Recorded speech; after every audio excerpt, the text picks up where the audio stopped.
right now. I want to give you some scores from yesterday's games. We're going to talk a little NBA, talk a little Steph Curry, talk some Sixers, and ride this train on out till the end. So, kicking it off, we got scores from yesterday. The Celtics defeat the Pistons 122 to 120. The Wizards defeat the Nets 123 to 122. The Lakers defeat the Grizzlies 108 to 94. The Nuggets beat the Timberwolves 124 to 109. The Jazz 130 to Spurs 109. The Mavericks 108, the Bulls 118.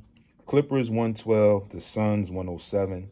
And the Blazers fall to the Warriors 137 to 122 behind the 62-point outing of one Steph Curry. So stay there for a little bit.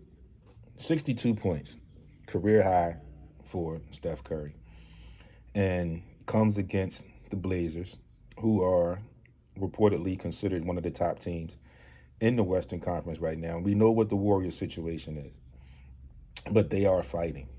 They got Draymond Green back in the lineup, and they still have Steph Curry. I'm thinking Seth. I'm thinking Sixers already. Still have Steph, and some of those young guys are beginning to perform and are taking some tutelage from the elder statesmen, and they're doing some things there. It's a little surprising because you didn't think that they would be where they are right now. And this basketball season is just been pretty good so far. The Sixers right now are 5-1. They sit at the top of the Atlantic Division, the division that has the Nets in the division, who during their off-season activities, looking into this season, looking forward to this season after the bubble, were considered arguably to be the team to beat, besides the team to give the most competition to the Milwaukee Bucks in the East. Toronto is starting to show their age with some of those guys, and they just have to get on the ball, get things rolling. And the Nets are not. When the first couple games for the Nets, you saw signs of, wow, this could be tough. But they're, I think, 3-2 right now, or maybe even 3-3. But again, it's still early. Like I said, we're only between 7 and 8 games in to this 72-game season. And you do have to remember that some of these guys, the teams that were in the bubble, some of these players didn't have the full resting period that they normally have during the off season. So it's going to take some time for these guys to get reacclimated and get into a rhythm. And it's just surprising that they started out, and I'm still talking about the Nets. They started out hot, and then they've cooled off a little bit in the last week or so. So it's not to say, or I'm not sitting here saying that, oh, this is the end of them. It's a surprise that they won't be this. I think teams will get it together. Like I said, you got Washington, I think it's like 2-something, and they made the big move and got Russell Westbrook. Again, like I said, you would expect the Raptors to be at the top of the pack, and they're not right now. So it's going to take some time. And some of these teams will turn around. Some of these teams may not turn around. But we do have Sixers talk for the most part. And right now, as the games continue, I see things getting to that coming together stage. Up until the last game against the Hornets, and they have a back-to-back against with the Hornets again tonight. This was Friday. Up until that game, there was a lot of chatter and a lot of questions about one Danny Green. And he was one of the players that I just mentioned that was in the bubble. And he was on the Lakers last year. He played up until October. And then the season started in December. So it was not really a lot of time for him to get rest. And then he goes to OKC. He gets traded to OKC. He's there for maybe a week or so, and then he gets traded to the Sixers. So there's a lot of catching up for him to do. If you will, for lack of a better phrase, he could kind of say he had a little bit of a breakout game against the Hornets, where he got into a rhythm early and he hit the shots that we normally know or we normally expect him to hit. Uh, so he's growing. He's getting into a rhythm now. You also saw the last 2 or 3 games what you expected from Seth Curry. I talked to someone and I mentioned that he was an upgrade, a slight upgrade on JJ Redick. And people would probably say, well, Jay's dead. I'm not discrediting what JJ Redick did when he was here. It was great having him here. Unfortunately, things got into the financial situation and they didn't keep him, they didn't retain him. But that's a whole different story. But you bring in a guy like Seth Curry. And the reason I say he's a slight upgrade of uh, JJ Redick is he's not really a liability on the defensive end. He can play up and play defense, and then he can dribble enough to get a different shot. Um, so that's where I mean when he's the upgrade, a slight upgrade from JJ Redick, and he's beginning to make his mark on this team, do what the things that we expected when the decision was made to bring him in. So also we talked a little bit about Tobias Harris. There were still questions. His last 2 games were pretty good. So maybe there's some accountability going on. There's some talk going on with the coaches and the coaching staff and the head coach, and things are starting to look a little bit better. I mean, we'll definitely get agreed tonight with the third game. Well, not the third game, but with another game tonight to see where he is, see if he continues on this little 2 game stretch that he's on. Two pretty good games from him. Again, I was a little surprised at the one move against Charlotte where he drove to the basket and let out a ferocious dunk. And again, like I said, it's still early in the season. So you're getting signs from the Sixers that you expected when you saw this roster being put together on paper. And I think the leadership roles of Danny Green and Dwight Howard are beginning to come into play, and it's beginning to show. Dwight Howard, again, after the game, was out on the court with some of the young players, trying to coach them up, trying to get them acclimated to the speed and the nuances of the NBA game and some of the things that they want to do as an organization within their new system. So I think that's great. I also like the fact that there is heavy confidence coming from Danny Green and his confidence with Ben being able to shoot. Uh, I am still indifferent with a lot of people, but a lot of people still want him to shoot that 3-pointer. He shot one the other day, no hesitation, caught it in rhythm and knocked it down fine and well. What I want to see from Ben Simmons is I want to see him shoot that foul line, that 15-footer, that mid-range shot. Against Charlotte, he made a concerted effort to go downhill and go to the basket and get in the post against the smaller guards, which is okay. I'm okay with that. But I still need him to shoot the ball at that mid-range level. I think that will continue to open up things for Danny Green because of the style of offense that Danny Green gives us. I think that will also help Seth Curry. We see the big fella is being dominant, and once this team gets some more familiarity with each other, and as far as helping JoJo out and getting to their right spots where he can pass out of double teams, will make it even better.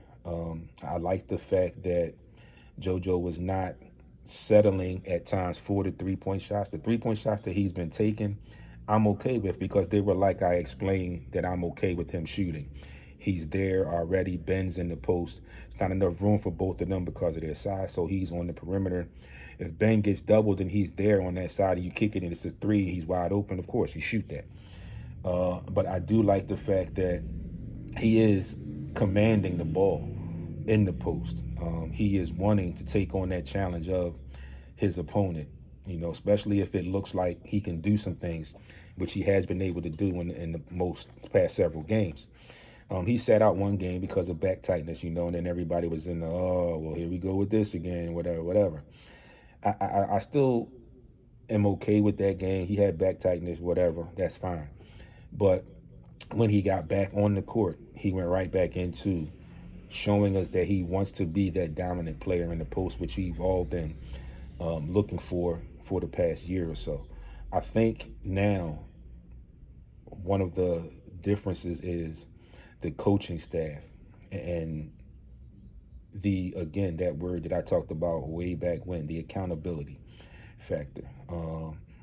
You saw, when I watch games, I like to watch, as we say here, the game within the game.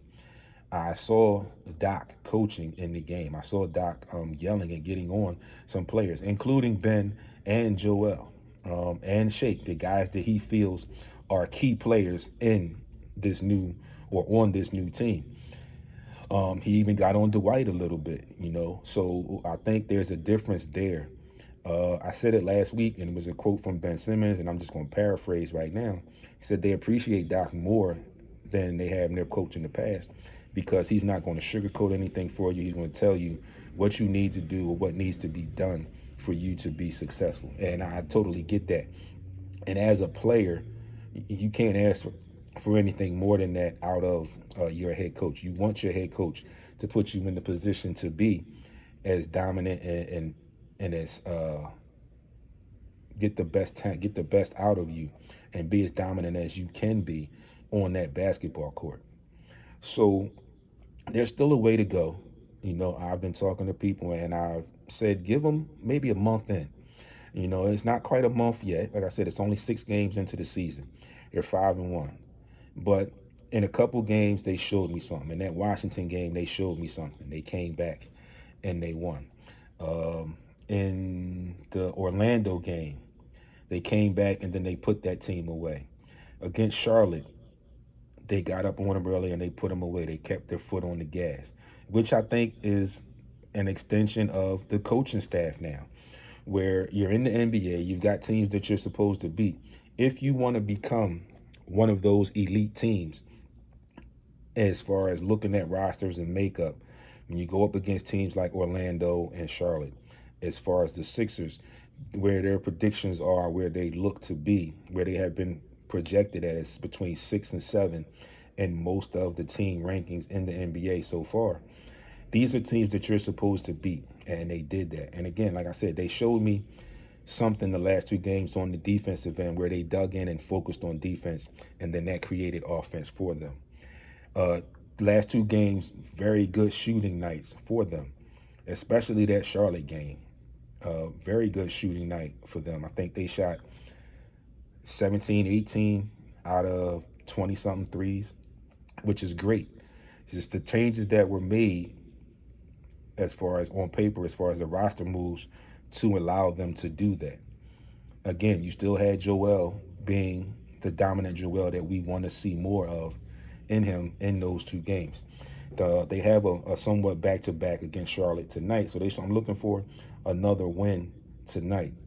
The backtracking a little bit and going back to that Cleveland game, I think that was somewhat of a wake-up call for them, and I think it was presented to them in practice and after that game by the coaching staff, what they should expect as far as the coaching staff and that team, what they should have expected as far as playing that game.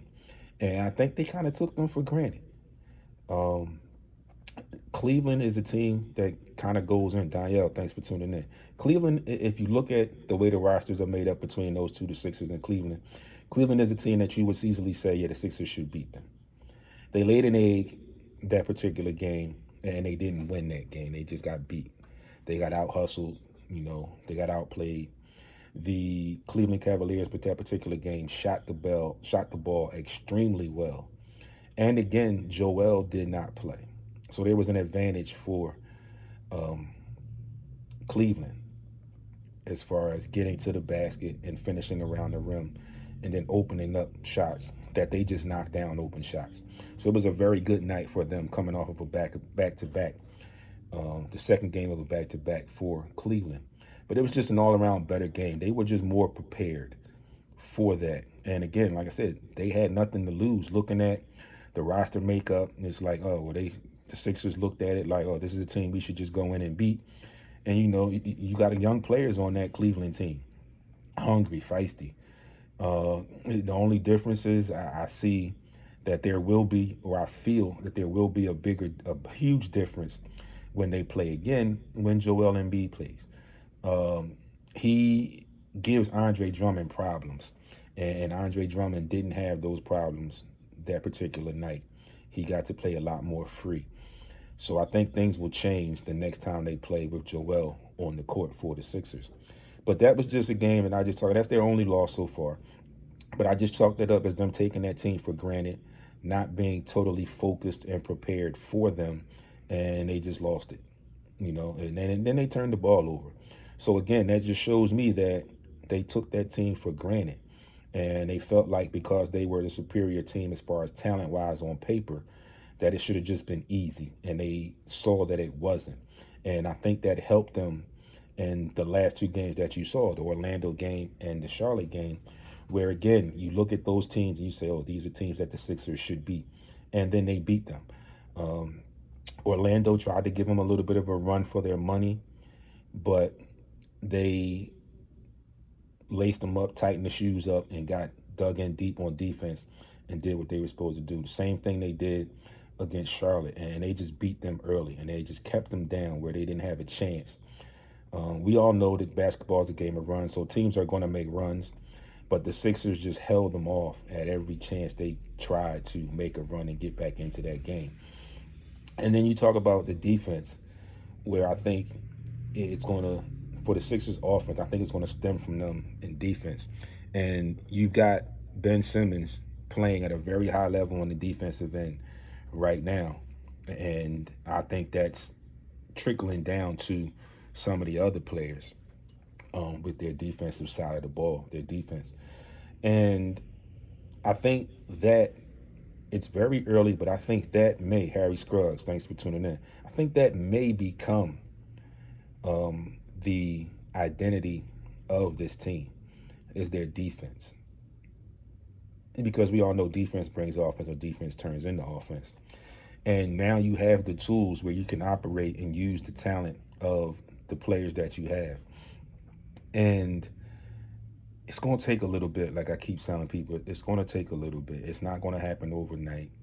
But I think they will get it together, and I think they will be somewhere near the top of the East.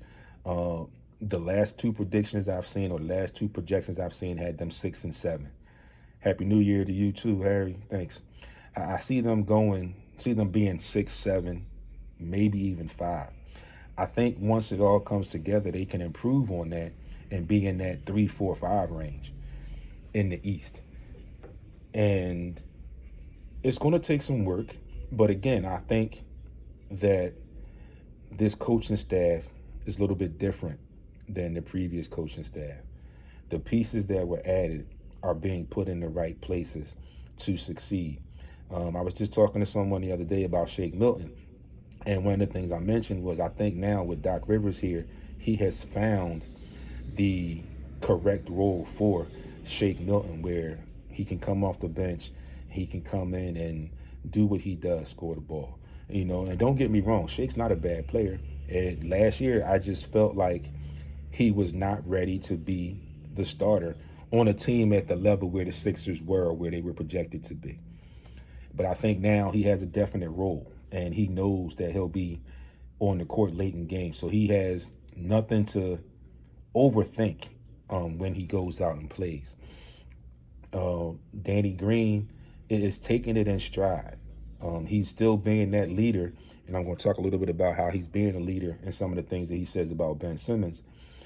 And on this team, you got Seth Curry, who, once I said last week, I felt like he needed to assert himself a little bit more in different stages of the offense, in different stages of the game, and he has done that in the last several games.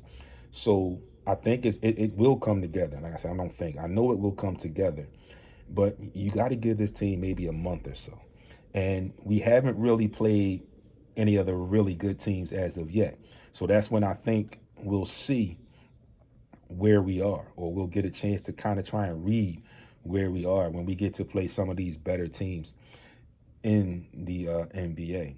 So continuing here, and we talked about, or I talked about the leadership roles of the veterans, Dwight Howard and Danny Green, who were teammates last year on the Lakers, won the title last year. Danny Green's third title, Dwight Howard's first.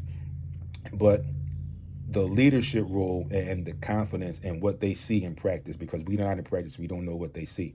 But the confidence and the leadership roles that they're taking on, it is something that was missing from the Sixers as far as player personnel the past several years. I don't know if that was the case where they thought Al Horford could have helped with that last year, but the bottom line was it could have probably worked. But then again, spacing and all of that, it didn't work. And then you had that ridiculous contract that Daryl Morey came in and got rid of almost immediately. So we kudos to him for that. But Danny Green still has confidence in Ben shooting the ball. And like I said last week, I see all the videos of him in training or in practice and shooting the ball consistently and knocking them down.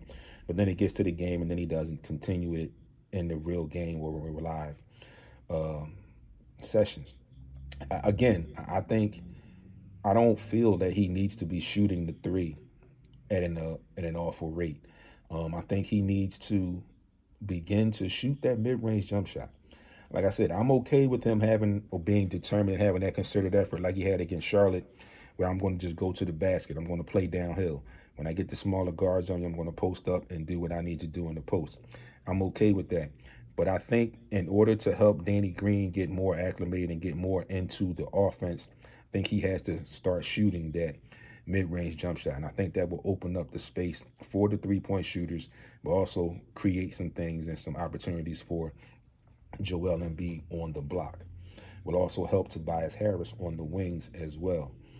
So, Danny Green still believes that Ben Simmons will begin to do that.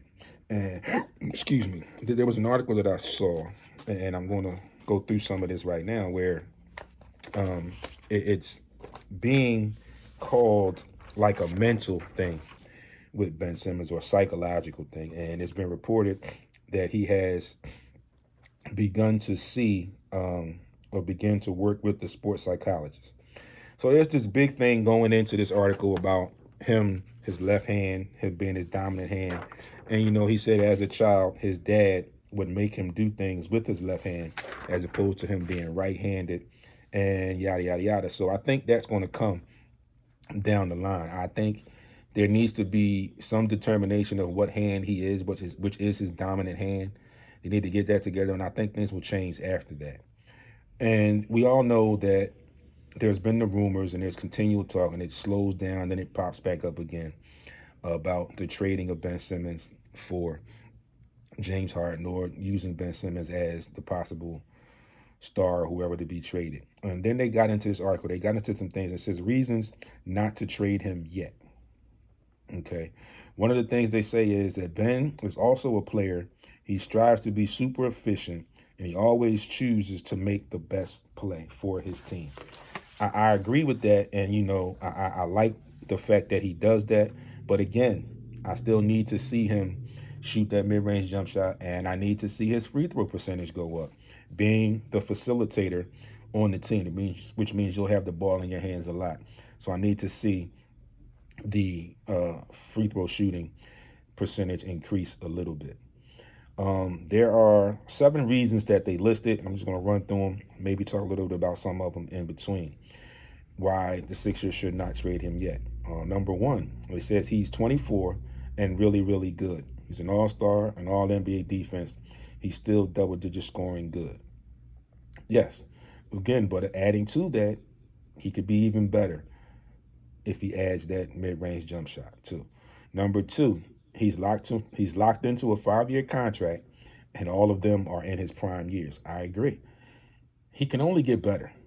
And I think with the coaching staff working with him right now, I think that will begin to happen very, very soon. His trade value is likely to be higher later. Health permitting, it's reasonable to expect Simmons to be worth more by waiting, not less. He's not coming off his best yet because he's coming back from injury time. I agree. He's been injured. So, it will be difficult to try and move him right now. Number four, he's going to see his second NBA coach. He learned from Brett and became Rookie of the Year and an NBA All Star. So, what might he learn from Doc? There's a lot of good things he can learn from Doc, Sam Cassell, Popeye Jones, some of those other guys on that coaching staff right now. It's a little different makeup than the coaching staff under Brett Brown. He's seeing a sports psychologist, so he acknowledges the lack of shooting is a problem. So that's another reason he understands that his lack of shooting is somewhat a problem. And he's beginning to take the steps to try and rectify that. Six, Joel Embiid has openly stated he would love to stay in Philly his entire career with Ben Simmons. Sure, that would seem highly unusual in today's league, but the fact that he's even stated it as a goal is something for Philly to consider. It's the Dirk does Dallas dream times two if two young stars actually want to stick with one city in the NBA. And seven, last but actually first, Simmons still just might start shooting, even soon. With his well-trained left hand, yes, he hasn't, but it still seems that he might just start breaking out some perimeter shots soon. So I think with the tutelage of Sam Cassell and under the entire lookover of Doc Rivers, I think he will begin to shoot the ball some. Like I said, I was surprised and excited the other night when he shot that three-pointer. And again, it was in rhythm. He caught it, no hesitation. He just rose up and shot it, and he knocked it down. Didn't look like the form was bad. Didn't look like he was anxious or anything like that. It was just he looked comfortable shooting it. So I think that will come into play a little bit more. And I think the more that Danny Green and Sam Cassell stay on him and push him and urge him to do so, I think eventually he will begin to shoot the ball from the perimeter. And again, depending on the situation, depending on the personnel, I am okay with him playing like he played against Charlotte, playing downhill, going to the basket, posting up when he needs to post up. And I think they're beginning to get an understanding where both of those guys can't be in the post together. If Joe's in the post and Ben's on the perimeter, and vice versa. The only difference right now is if Joe's on the perimeter, Joe will shoot the ball.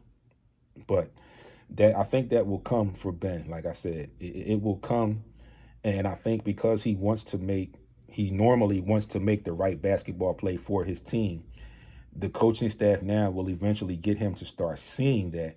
I think the sports psychologist will eventually begin to have him start seeing that and realize that he does have to shoot the ball a lot more than he already does in order for this team to succeed, and that being part of making the correct basketball play for his team and to help them win.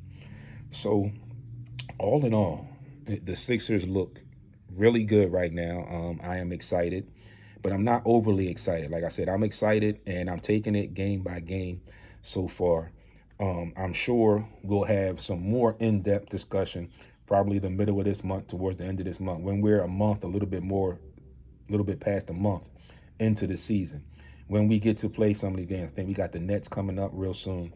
So we got to get to some of these teams that are considered the upper echelon or the better half of the NBA to see where they really are. But again, I am appreciative, and I like the fact that the last two games, after that Cleveland debacle, the last two games, teams that you would think that they should beat, they went out and beat, and they really beat them. I like the fact that they didn't get complacent with the lead. They did what they had to do and kept the lead and kept their foots on their throats. And, kick a team when they're down. This is what you have to do in the NBA, because we all know the NBA is a game of runs. And a lot of these teams have players that help their teams in a way that if you give them the light or give them some hope or an opportunity, they will take advantage of it and get themselves back in the game and try to win, because they really have nothing to lose, if you will, as opposed to where the Sixers are projected to be and where they're projected to come out throughout this season. So that will definitely change. I think things are going to get better for the Sixers, and I think that Danny Green is correct in his thoughts as far as Ben beginning to shoot the ball. And I think it's going to come. We just got to be a little patient. And people, we have to get off of the 3 point shot. And I understand that's where the NBA game is today, the 3 point shot, the long ball, the small ball, or whatever.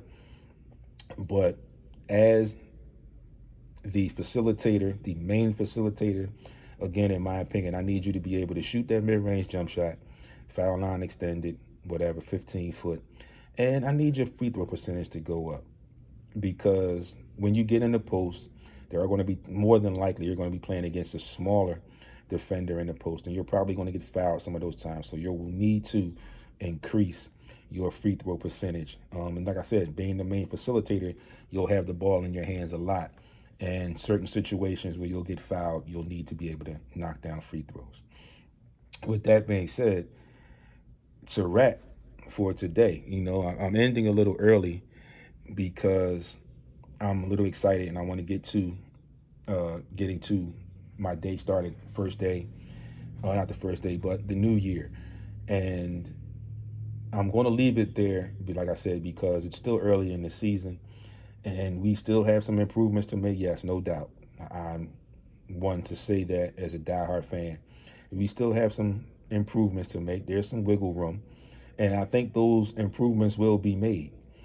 Tonight, again, they got the Charlotte Hornets, and I think they should get a win tonight. I just hope that they do a lot of the things that they did Friday night and that they did it the other night against Orlando on the defensive end. And then if you get this lead, you got to stay on top of this team. You have to put them away early. Don't give them any opportunity. Don't give them any glimmer of hope that they can get back into the game and just finish them off because, again, when you look at it on paper, this is a team that you should beat. So with that being said, tonight's NBA schedule: Hornets at Sixers, Cavs at Magic, Knicks at the Hawks, the Thunder are at the Heat, Celtics are at the Raptors, Pacers face off against the Pelicans, the Mavericks go up against the Rockets, the Pistons face the Bucks, and the Kings are in Golden State to face off against the Warriors. It's your boy D. You've just been entertained with some NBA and some Sixers talk for January the 4th, 2021. New day, some new things coming up. As always, we're here each and every Monday, 11 a.m. to 1 p.m. Again, I'm signing out a little early today, but nonetheless, I'm here. I've been here and I will be here all week. You'll find me on social media. You know where to find me. And Facebook, Sports Rap Podcast is the group. Instagram at sportsrap_D. The webpage, sportsrapradio.com. You can also check for videos and other past shows on YouTube, Sports Rap TV. And you can get me wherever you get your podcasts: iHeart, Spreaker, Anchor, Apple Podcasts, Google Podcasts. Just search Sports Rap Podcast. My emoji will come up. You'll see me. It looks just like me. And just click on that, subscribe to it, tune in, let me know what you think. And if there's anything you want me to discuss, please feel free to note it in the group, on the comments on some of my posts, or send me messages through the group. Let us know what you want us to talk about and tell us know how we're doing. Hopefully, we are looking forward to a better, blessed new year that we have started. We're 4 days in, so hopefully things will continue to be good for you. They are good. They've been good for me so far, and I'm going to definitely continue that. With that being said, it's your boy, Sports Rap D, signing out for today. I will see you all week on social media and right back here next week, 11 a.m., Heat 100 Radio for the Sports Rap Podcast. Peace. I'm here to break down the definition of buddy. Buddy doesn't mean girl or sex for that matter.